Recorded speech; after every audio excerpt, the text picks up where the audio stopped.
श्रीरामपुरात पुन्हा एकदा पथकानं बनावट दारू पकडली। शहरातल्या बसस्थानक समोर हॉटेल शौर्य येथे बनावट दारू पकडण्यात राज्य उत्पादन शुल्क भरारी पथक क्रमांक 2 श्रीरामपूर यांना यश आलं आहे। घटनेची हकीकत अशी की श्रीरामपूर नगरपालिका निवडणुकीच्या पार्श्वभूमीवर गेल्या 1 डिसेंबरपासून ड्राय डे घोषित करण्यात आला होता। दरम्यान रात्री पेट्रोलिंग करताना भरारी पथकाला गुप्त माहिती मिळाली। त्या अनुषंगाने त्यांनी छापा टाकून 5,73,132 रुपयांचा मुद्देमाल हस्तगत केला। यात 4 चाकी वाहन, दुचाकी वाहन, मोबाईल आणि देशी विदेशी बनावट दारूचा समावेश आहे। सदर घटनेमध्ये अतुल काळे नामक इसमावर दारूबंदी कायदा कलम 65 ब ड ई 78 81 83 आणि 103 कलमान्वये गुन्हा दाखल करण्यात आला आहे। सदरची कारवाई अहिल्यानगरचे राज्य उत्पादन अधीक्षक प्रमोद सोनोने यांच्या मार्गदर्शनाखाली राज्य उत्पादन शुल्क भरारी पथक क्रमांक 2 निरीक्षक अनुपकुमार देशमाने, दुय्यम निरीक्षक संदीप मांडवे यांच्यासह पथकानं केली। श्रीरामपुरात वारंवार बनावट देशी विदेशी मद्य जप्त केले जात आहेत। प्रशासनानं सदर घटनेची गंभीर दखल घेऊन ठोस पावलं उचलावी, अन्यथा पांगरमलसारखी दुर्घटनाही घडू शकते। 1/12/2025 रोजी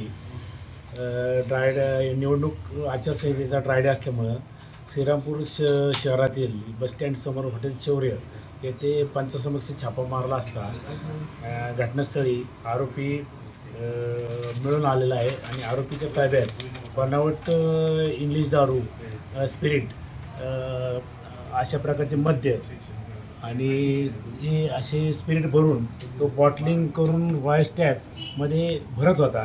मॅकडॉल विस्की देशी दारूचे लेबल काढून तो जास्त दराने तो विक्री करते। आरोपी अतुल काळे या दारूबंदी कायद्यानुसार अटक करण्यात आलेले आहे।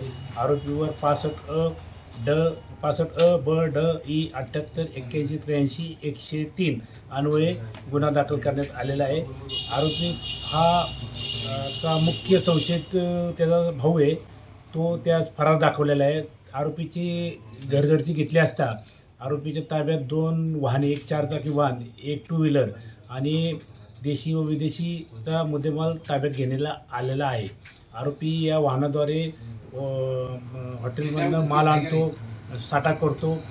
या कारणामुळे दोन्ही वाहने दारूबंदी कायद्यानुसार जप्त करण्यात आलेले आहे। याचा पुढील तपास महाअधीक्षक राज्य उत्पादन शुल्क अहिल्यानगर यांच्या निर्देशानुसार चालू आहे।